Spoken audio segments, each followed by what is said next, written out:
Selamat sore, selamat berjumpa di dalam ibadah online Gereja Pantekosta Isa Al-Masih Sukacita Pemulihan. Malam hari ini kita tetap ketemu dalam ibadah online karena saya mengambil keputusan untuk tidak beribadah di gereja dahulu. Mengapa demikian? Yakobus pasal 1, perikop ini berjudul Iman dan Hikmat. Iman dan hikmat harus berjalan bersama-sama. Dan hikmat itu apa? Hikmat itu pengertian, hikmat itu adalah pemahaman tentang situasi, tentang keadaan, dan tentang masalah. Jadi hikmat ini penting ya, kita perlu mengerti betul bagaimana situasi yang ada di kota kita, bagaimana keadaan sekarang ini. Nah, kalau kita salah mengerti, maka menghasilkan sesuatu yang fatal. Jadi penting hikmat ini karena hikmat ini mempengaruhi tindakan ya. Kalau tidak punya hikmat, tindakan kita akan salah. Kalau kita tidak ngerti bagaimana situasi ini, asal dengar kita percaya, nah nanti tindakan kita pasti ngawur ya. Sedikit nanti kita akan lihat tayangan tentang corona. Hari-hari belakangan ini saya banyak dengar orang berkata corona tidak ada, semua dikaitkan dengan corona. Orang mati jantung katanya corona, orang mati karena lambung katanya corona. Kita akan saksikan tayangan sebentar. Tuhan memberkati. Menjawab yang ini, ya, orang semua tanya pada saya, orang mati karena corona itu mati karena apa? Kok sekarang semua dibilang corona, sakit jantung dibilang corona, semua dibilang corona. Ini pasti bisnis, ini pasti konspirasi. Dokter-dokter pada busuk, pada nggak jujur, semua kacungnya WHO. Betul? Kita masih bahas namanya badai sitokin. Inilah kondisi yang terjadi dalam tubuh ketika kamu terinfeksi.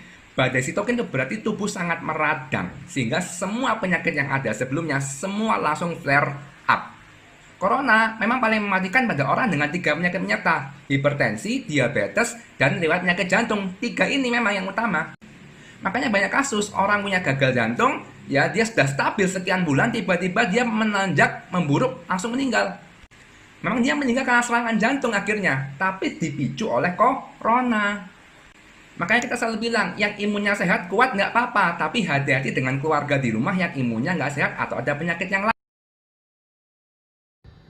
Saya berharap dengan tayangan yang tadi kita lihat membuat kita mengerti sehingga kita tidak sembrono ya.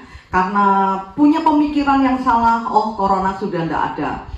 Nah, jadi nggak pakai masker, sudah kumpul-kumpul. Nah, itu nanti akan menghasilkan sesuatu yang fatal. Jadi saya masih mempelajari situasi kota kita, saya masih mempelajari bagaimana, sampai di mana corona ini, sampai waktu yang ditentukan, kita akan beribadah bersama-sama. Saya berharap jemaat sabar. Amin. Katakan bersama-sama sabar. 1, 2, 3. Sabar ya, jangan buru-buru. Kenapa harus sabar? Kita akan bersama-sama lihat Lukas pasal yang ke-14. Saya akan bacakan mulai ayat 28 sampai 32. Sebab siapakah di antara kamu yang kalau mau mendirikan sebuah menara tidak duduk dahulu membuat anggaran biayanya? Kalau cukup uangnya untuk menyelesaikan pekerjaan itu, supaya jikalau ia sudah meletakkan dasarnya yang tidak dapat menyelesaikannya, jangan-jangan semua orang yang melihatnya mengejek dia. Sambil berkata, orang itu mulai mendirikan tetapi tidak sanggup menyelesaikannya. Atau raja manakah yang kalau mau pergi berperang melawan raja lain tidak duduk dahulu untuk mempertimbangkan apa dengan 10.000 orang ia sanggup menghadapi lawan yang didatanginya dengan 20.000 orang. Jikalau tidak, ia akan mengirimkan utusan selama musuh itu masih jauh untuk menanyakan syarat-syarat perdamaian. Nah, ada kata mempertimbangkan ya. Jadi untuk memulai ibadah di gereja, saya masih penuh dengan pertimbangan. Banyak pertimbangannya karena di jemaat kita banyak yang usia 50 ke atas. Nah, saya mempertimbangkan hal itu. Saya tidak mau nanti kita ibadah, baru ibadah sekali, terus ada yang tertular ya, ada penyakit bawaan, itu bahaya sekali. Begitu ya, golongan darah A, Saya tidak mengajarkan Bapak Ibu Saudara ketakutan, tidak, tapi kita harus berhikmat. Nah, saya tidak ingin baru satu kali ibadah, terus kita tutup karena ada yang kena COVID. Tadi saya ikuti Zoom Bapak Gembala dengan teman-temannya, seorang teman berkata dia sudah mulai ibadah gitu ya, sekian bulan tidak ibadah, sangat rindu ada ibadah gitu ya. Maaf, hamba Tuhan hari-hari ini pusing 7 keliling gitu ya, karena tidak ada masukan. Nah, saya tidak mau alasan ini membuat saya memulai ibadah, tapi lucu sekali ketika saya dengar, dan saya tidak ingin seperti itu ya.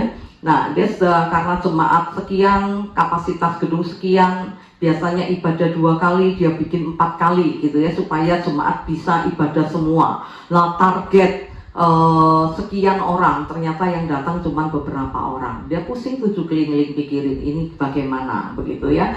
Nah, kalau sudah buka 4 kali, terus karena tidak ada yang datang, terus ditutup lagi, kan lucu. Saya tidak cocok dengan pemikiran seperti ini gitu ya. Saya tidak mau main-main, karena itu saya persiapkan baik-baik. Kalau soal fasilitas, puji Tuhan UBS sudah mempersiapkan dengan baik ya. Ada bilik disinfektan, ada tempat cuci tangan, semua sudah disediakan. Secara protokol kita sudah memenuhi syarat. Tapi sekali lagi saya nggak mau buru-buru. Saya mau waktu Tuhan datang pada setiap jemaat akan indah pada waktunya. Saya rasa itu saja penjelasan saya kenapa kami tidak memulai ibadah di gereja dulu. Sekali lagi harap Bapak Ibu Saudara sabar ya. Selamat beribadah. Saya percaya Tuhan yang sama yang melawat kita di gereja akan melawat Bapak Ibu Saudara di rumah kita masing-masing. Haleluya. Shalom Bapak Ibu Saudara yang kasih Tuhan. Saya percaya kita tetap dalam keadaan yang sangat baik, amin. Sebab perlindungan Tuhan sungguh nyata dalam setiap kita. Mari sore ini kita naikkan syukur kita kepadanya. Sebelumnya mari kita bersatu hati dalam doa. Kami bersyukur Tuhan buat perlindungan-Mu, buat penyertaan-Mu yang sungguh nyata dalam setiap kami. Sore ini kami siap memuji-Mu, kami siap meninggikan nama-Mu. Di dalam nama Tuhan Yesus, haleluya, amin. Mari sama-sama kita bangkit diri.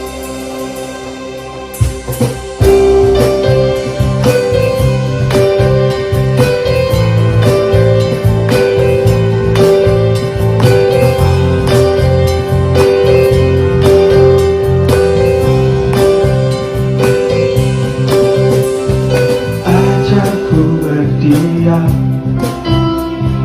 dekati hatimu. Saat ku berpaling, temukan cintamu. Saat kau menanti untuk bawaku lagi bersekutu dalam yang sejati.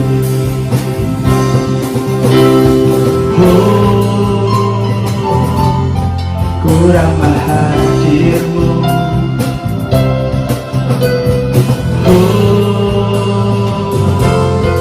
inilah rinduku, hidupku hanyalah untukmu, segenap hatiku kagum akan kebaikanmu.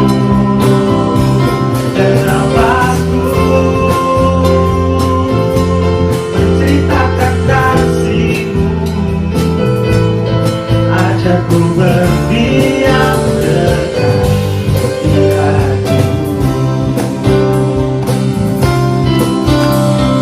Ajarku berdiam dekat di hatimu. Di saat ku berpaling, temukan cintamu. Sana kau menanti bawaku lagi bersekutu dalam damai yang sejati.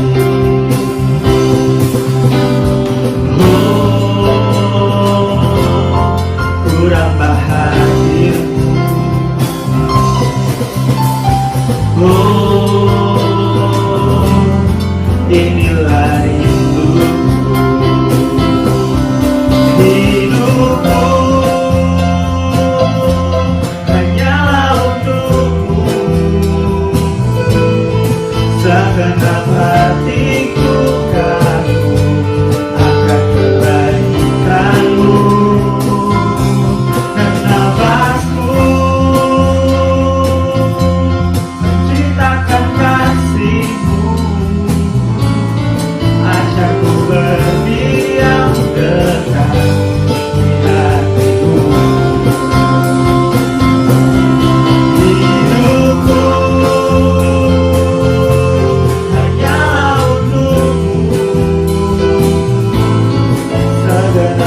Ajarku berdiam dekat di hatimu. Ajarku berdiam dekat di hatimu. Ajarku berdiam dekat di hatimu.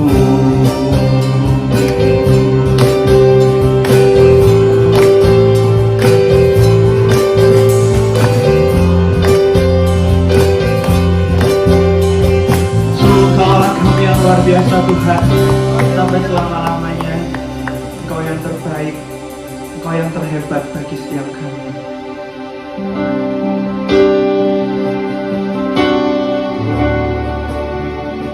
Kami tahu Engkau selalu beserta dengan kami. Kami tak perlu takut, kami tak perlu cemas Tuhan, sebab pertolongan-Mu nyata dalam hidup kami.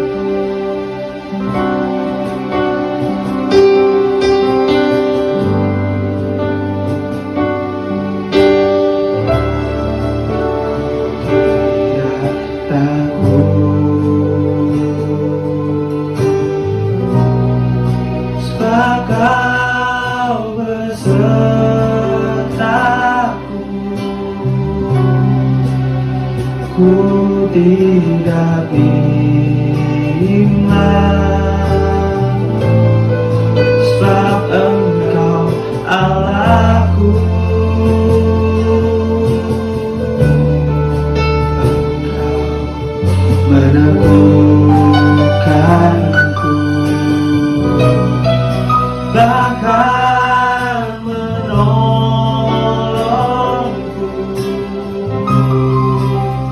Kau batu karangku, Yesus Tuhan. Yesus memegangku dengan tangan kananmu.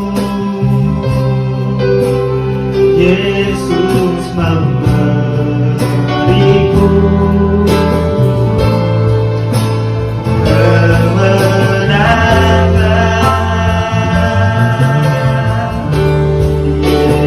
Yesus memegangku dengan tangan kananmu. Yesus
Yesus memberiku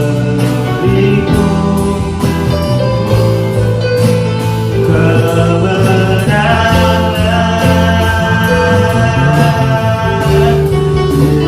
Yesus memegangku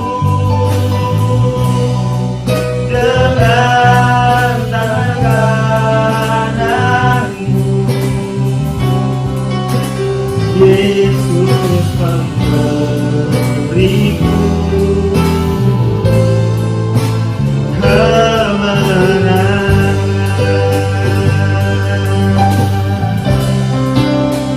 Yesus memberiku kemenangan.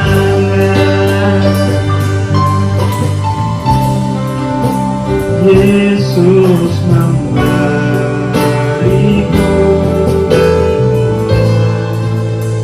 kemenangan.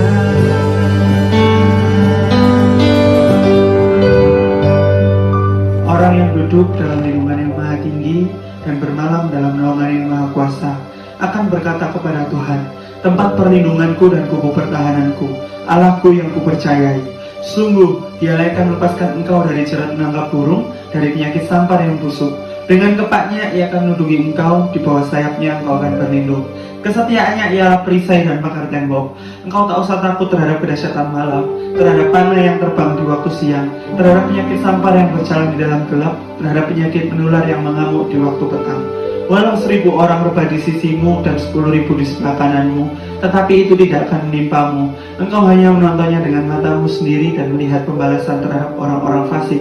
Sebab Tuhan ialah tempat perlindunganmu, yang maha tinggi telah kau buat tempat perlindunganmu. Malapetaka tidak akan menimpa kamu dan tulah tidak akan dekat kepada kemahmu. Sebab malaikat-malaikatnya akan diperintahkannya kepadamu untuk menjaga engkau di segala jalanmu. Mereka akan menatang engkau di atas tangannya supaya kakimu jangan terantuk kepada batu. Singa dan ular tedung akan kau langkahi. Engkau akan menginjak anak singa dan ular naga. Sungguh hatinya melekat kepadaku, maka aku akan meluputkannya. Aku akan membentenginya sebab ia mengenal namaku. Bila ia berseru kepadaku, aku akan menjawab. Aku akan menyertai dia dalam kesesakan. Aku akan meluputkannya dan memuliakannya. Dengan panjang umur akan kukenyangkan dia dan akan kuperlihatkan kepadanya keselamatan daripadaku. Amin. Salam saudara, mari kita baca firman Tuhan yang terdapat di dalam Kolose 4 ayat yang kedua. Firman Tuhan katakan begini: bertekunlah dalam doa, dan dalam pada itu berjaga-jagalah sambil mengucap syukur. Firman Tuhan menasihatkan kita supaya kita bertekun dalam doa. Kenapa kita harus bertekun dalam doa? Doa adalah nafas bagi orang yang beriman. Doa adalah suatu upaya untuk membangun hubungan antara manusia dengan Allah. Sebab Allah adalah sumber kehidupan. Jadi kalau kita berdoa, kita membangun hubungan dengan Tuhan, maka kita akan mendapatkan kehidupan yang daripada Tuhan. Dan Tuhan mau supaya kita bukan hanya sekedar berdoa, tapi kita bertekun di dalam doa. Bertekun artinya kalau kita mengerjakan sesuatu, walaupun itu belum jadi, tapi tetap kita kerjakan, kita tidak putus asa, walaupun mungkin sempat gagal di tengah jalan. Tetapi kita akan terus mengerjakan itu sampai akhirnya bisa jadi dan bisa kita nikmati. Itulah ketekunan. Tuhan Yesus sendiri dalam Ibrani pasal yang ke-12 mengatakan bahwa untuk menebus dosa manusia, dia harus turun ke dunia. Dan firman Tuhan mengatakan, dia tekun menderita. Bahkan dia katakan, dengan tekun memikul salib ganti sukacita. Jadi penderitaan, salib itu adalah penderitaan yang dihadapi oleh Tuhan. Dihadapinya dengan ketekunan. Karena apa? Karena dia harus mencapai misinya, yaitu menyelamatkan manusia dari dosa. Saudara, kalau Tuhan Yesus berhenti di tengah jalan, dia turunkan salibnya dan dia mau berjalan tanpa salib, maka misi Tuhan tidak akan bisa sampai. Tapi Tuhan Yesus adalah Tuhan yang setia. Dia menderita dengan memikul salib ganti sukacita, supaya kita yang berdosa ini akhirnya diselamatkan, dan Tuhan Yesus bisa mencapai misi keselamatan itu sendiri. Dalam kitab Wahyu pasal yang ketiga ayat yang ke-10, saya ajak saudara membaca kitab Wahyu pasal yang ketiga ayat yang ke-10. Firman Tuhan mengatakan begini, Wahyu 3 ayat yang ke-10, karena engkau menuruti firman-Ku untuk tekun menantikan Aku, maka Aku pun akan melindungi engkau dari hari pencobaan yang akan datang atas seluruh dunia untuk mencobai mereka yang diam di bumi. Nah, firman Tuhan mengatakan akan ada pencobaan di seluruh bumi untuk mencobai mereka, yaitu mencobai anak-anak Tuhan. Seluruh bumi pada akhir zaman ini akan dicobai oleh si pencoba, yaitu si jahat. Saudara-saudara, tetapi kita akan bisa menang atas pencobaan itu, dan kita akan bisa keluar dari pencobaan itu kalau kita memiliki ketekunan. Dan tadi saya katakan kita tekun memikul salib, artinya tekun mengalami penderitaan, walaupun itu nggak enak secara daging. Tetapi kalau kita tekun melakukannya, maka firman Tuhan mengatakan kita akan menang dan kita akan diselamatkan. Tuhan mau saudara-saudara ketekunan dalam doa itu ada dalam kehidupan kita. 1 Tesalonika ayat 17 mengatakan tetaplah berdoa. Satu ayat yang sangat singkat tapi mantap, di mana tetap berdoa artinya terus dengan tekun tanpa putus asa. Walaupun doa kita belum dijawab, belum didengar, mungkin 1 minggu, 1 bulan, seolah-olah apa yang kita gumulkan belum dijawab oleh Tuhan. Tetapi kalau kita tetap berdoa, kita tekun berdoa, maka Tuhan punya waktu sendiri. Dan waktunya Tuhan adalah waktu yang terindah buat kita. Karena itu ayo kita tekun berdoa, kita tetap berdoa dalam segala hal, supaya Tuhan bekerja penuh dalam kehidupan kita. Yang kedua, Tuhan mau saudara-saudara bukan hanya tekun berdoa, tapi tetap di dalam ayat 2 dalam Kolose tadi mengatakan, dan berjaga-jagalah sambil mengucap syukur. Berjaga-jaga artinya mawas diri. Orang yang berjaga-jaga dia akan bisa membentengi dirinya sendiri dari malapetaka yang akan datang menimpa. Tuhan mau kita menjadi manusia yang bisa berjaga-jaga. Sudah tahu ada COVID, sudah tahu ada bahaya di depan kita. Saudara-saudara, harusnya untuk selamat kita mesti berjaga-jaga. Pemerintah sudah mengajarkan, sudah menyampaikan kepada kita supaya kita berjaga-jaga, supaya kita hati-hati menuruti segala aturan yang ada. Tapi seringkali kita nggak bisa tahan dalam menghadapi itu.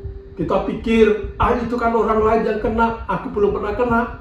Saudara, jangan kalau kita melihat di depan kita ada bahaya, asal kita tabrak saja. Akhirnya kita akan celaka. Kalau sudah tahu itu ular memagut bisa mematikan orang, jangan dipegang. Sebab kalau kita pegang, kita akan dipagut oleh ular itu dan kita bisa mati. Kalau di depan kita ada COVID-19 yang sangat membahayakan nyawa manusia, dan pemerintah mengatakan social distancing, lalu pakai masker, jaga jarak dan lain sebagainya. Saudara-saudara, itu aturan yang sudah diterapkan. Jangan dilanggar supaya kita selamat, tapi biar kita mengikuti aturan itu. Saudara, ada jemaat yang datang ke rumah dengan alasan kangen, sudah lama tidak ketemu. Siapa yang tidak kangen kalau kita nggak ketemu lama, saudara-saudara? Memang kita kangen. Tetapi masa seperti ini, jangan terus kita berpikir, wah kangen itu harus ketemu muka dengan muka. Ada sosial media, ada HP, kita bisa ketemu lewat HP, kita bisa ngomong-ngomong, bahkan kita bisa lihat mukanya. Untuk sementara itu yang akan kita lakukan. Saudara, tetapi jangan nuruti karena kangen terus langsung cari pengen ketemu muka dengan muka, sebab itu sangat membahayakan. Mari kita berjalan dengan hikmat, berjalan dengan bijaksana, supaya kita terlepas dari bahaya ini. Dikatakan berjaga-jagalah dengan ucapan syukur, dengan mengucap syukur. Jadi sambil kita menjaga diri dari mara bahaya, kita menjaga diri, mawas diri dari segala keadaan, saudara, lalu hati dan mulut kita sambil mengucap syukur kepada Allah. Sebab mengucap syukur itu kuasanya sangat dahsyat, itu dapat melepaskan kita dari segala belenggu. Mengucap syukur itu dapat membawa kita untuk kita bisa menikmati segala janji Tuhan yang diberikan kepada kita. Jadi Tuhan mau, saudara, yang pertama tadi dikatakan bertekun dalam doa, dan yang kedua berjaga-jaga sambil mengucap syukur. Yang ketiga, Tuhan menasihatkan kepada kita untuk hidup berhikmat. Kita baca kembali dalam Kolose pasal yang keempat, saudara-saudara. Kolose pasal yang keempat. Dalam Kolose pasal yang keempat, ayatnya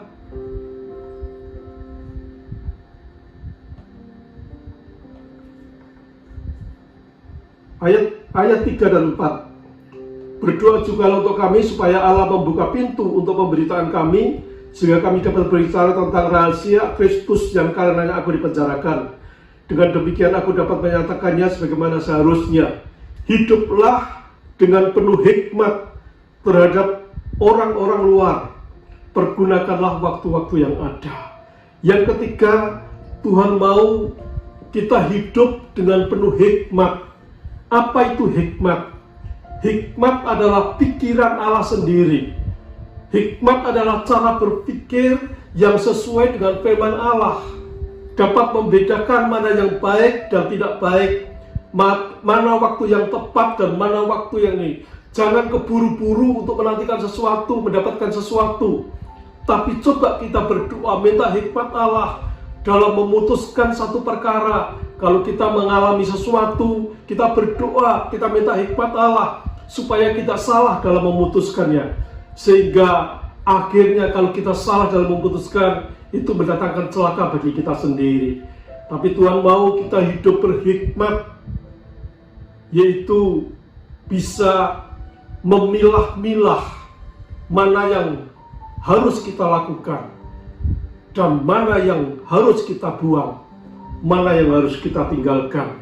Saudara, di dalam Amsal Sulaiman mengatakan takut akan Tuhan adalah permulaan hikmat. Dan kalau hikmat itu ada pada kita, maka hikmat itu akan bisa kita peroleh jika kita takut akan Tuhan. Dan siapa memperoleh hikmat, dia akan memperoleh kehidupan. Tuhan mau kita memiliki hikmat yang daripada Tuhan, sebab di dalam hikmat itu terkandung kehidupan Allah sendiri. Dan kehidupan dari Allah itu membuat kita bersukacita, membuat kita sukses dalam segala usaha kita. Kehidupan yang berhikmat itu membuat kita diberkati oleh Tuhan dengan luar biasa. Karena itu milikilah hikmat yang daripada Tuhan. Yang terakhir, yang keempat, firman Tuhan mengatakan, ayat yang ke-6, hendaklah kata-katamu senantiasa penuh kasih, jangan hambar, sehingga kamu tahu bagaimana kamu harus memberi jawab kepada setiap orang. Firman Tuhan mengatakan, hendaklah kata-katamu senantiasa penuh kasih. Tuhan mau kita menjaga mulut kita. Amsal Sulaiman 18 ayat 21 mengatakan, mati atau hidup dikuasai oleh lidah. Saudara, siapa suka menggemakannya, ia akan memakan buahnya. Jadi kehidupan ini ternyata ditentukan juga oleh lidah kita. Apa yang kita ucapkan itu bisa membunuh kita sendiri. Apa yang kita ucapkan juga bisa menghidupkan kita sendiri. Tinggal pilih, kita mau mati atau kita mau hidup. Kalau kita mau hidup, ayo kita mulai pakai mulut kita untuk mengatakan kata-kata yang positif, kata-kata yang memuliakan Tuhan, kata-kata yang baik, kata-kata yang menjadi berkat. Bahkan dikatakan oleh firman Tuhan tadi, dikatakan, hendaklah kata-katamu senantiasa penuh kasih. Kalau ada kita ketemu orang lain yang sedang bermasalah, kita tidak usah membantu dengan keuangan. Mungkin kita nggak punya uang, tapi kalau kita datang dengan nasihat, kita bisa menasihati masalah orang itu, bagaimana caranya supaya orang itu mendapatkan jalan keluar. Saudara, bukankah itu nasihat yang penuh kasih? Dan kalau nasihat itu penuh kasih, maka itu dapat menyelamatkan orang dari masalahnya. Jadi Tuhan mau perkataan kita itu penuh dengan kasih, jangan hambar. Kalau perkataan kita hambar, itu seperti angin yang berlalu begitu saja. Tapi Tuhan mau kita gunakan mulut kita gunakan kata firman Tuhan penuh dengan mulut kita, supaya setiap kita berbicara, yang kita keluarkan dari mulut kita adalah firman Tuhan, kata-kata positif yang membangun orang lain, yang dapat menyelamatkan orang lain, sehingga orang-orang di sekitar kita akan diberkati Tuhan lewat perkataan kita. Saya ingin saudara-saudara, apa yang difirmankan oleh Tuhan itu menjadi bagian kita. Yang pertama, Tuhan mau kita tekun berdoa. Tekun berdoa. Saudara, kata tekun itu tidak kenal putus asa. Seorang penjunan yang membuat satu periuk. Periuk itu dibuat dari tanah liat. Ketika tanah liat itu dibentuk begitu rupa, dibanting, dikasih air, terus dibentuk begitu rupa, itu sudah cukup menyakitkan. Setelah jadi satu perhiasan atau periuk yang bagus, maka penjunan itu tidak akan langsung memasarkannya atau tidak akan langsung memakai periuk itu. Periuk yang sudah jadi itu akan dimasukkan ke dalam api. Bahkan apinya sangat menyakitkan, sangat panas. Kenapa? Kalau periuk itu bisa tahan dengan api, bisa tidak pecah ketika dibakar, maka kualitas dari periuk itu akan menjadi sangat baik. Tapi kalau periuk yang dibakar itu ternyata pecah atau mungkin cacat, saudara-saudara, maka sang penjunan itu akan meleburnya kembali. Periuk yang pecah ini akan dihancurkan kembali, dikasih air, dijadikan lagi semacam lumpur, lalu dibentuknya kembali, sampai akhirnya periuk itu bisa menjadi periuk lagi. Setelah itu dibakar lagi, dan sangat menyakitkan. Tetapi kalau bisa lolos dari api, maka periuk itu akan menjadi satu alat yang bisa dipakai oleh semua orang. Demikian juga dengan kehidupan kita, saudara-saudara. Kita akan mengalami pembentukan terus-menerus. Bagaimana kehidupan kita yang berdosa ini diselamatkan oleh Tuhan.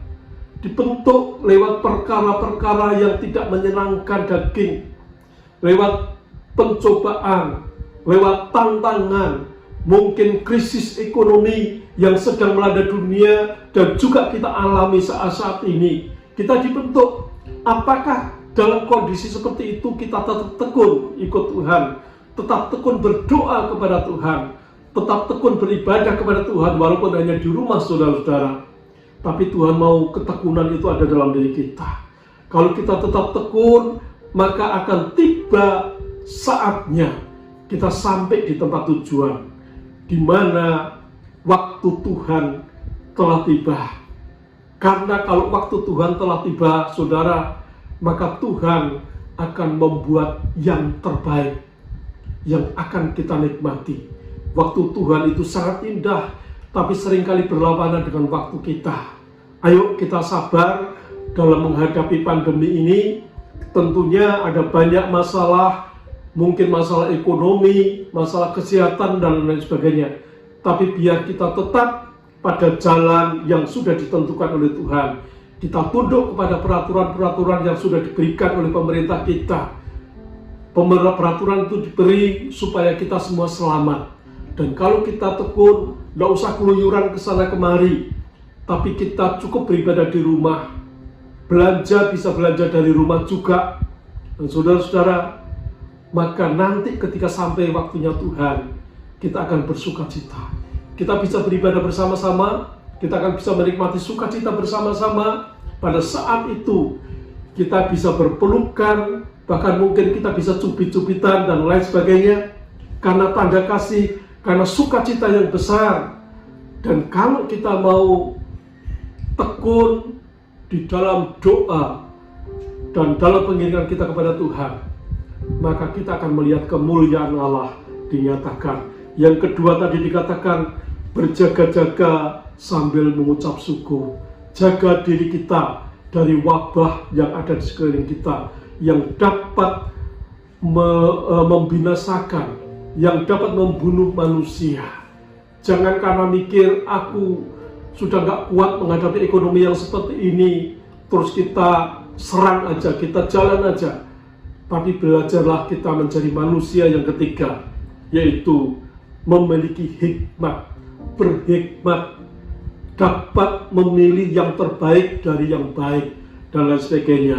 Dan yang keempat, yang terakhir ialah hendaklah kata kita positif, kata-kata kita penuh berkat, kata-kata kita merupakan firman Allah, supaya setiap kita berbicara dengan orang lain, maka imannya dibangkitkan, imannya dibuat menjadi kuat oleh karena ada ucapan orang percaya yang positif, yang mengandung firman Allah.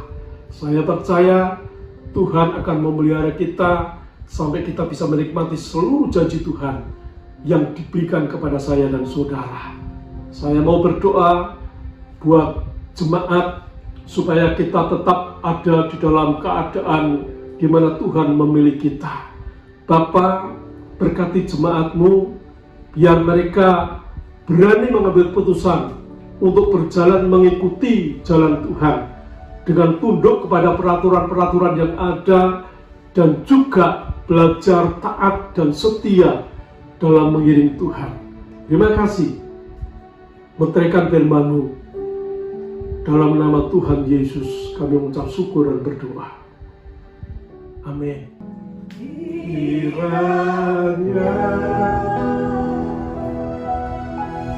memberkati aku berlimpah-limpah dan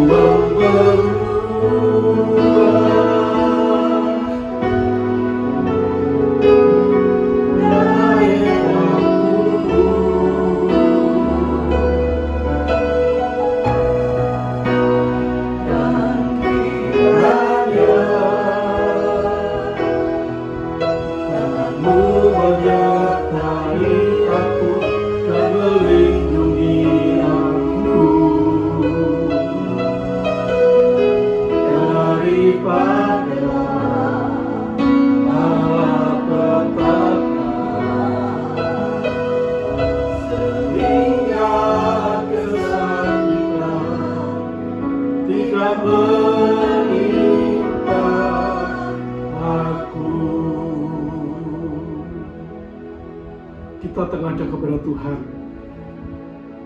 Kasih karunia dan damai sejahtera dari Bapa yang baik, di dalam anaknya Tuhan Yesus Kristus, pertolongan yang manis dan persekutuan dengan Roh Kudus menyertai saudara-saudara semua. diberkati rumah tanggamu, diberkati kesehatanmu, diberkati keluar masukmu, diberkati ekonomi, diberkati segala sesuatu yang kau buat. Tuhan membuat engkau hidup berkelimpahan seperti janjinya, sehingga engkau dapat terus memuliakan Allah sampai Maranatha, Tuhan datang kembali yang kedua kalinya.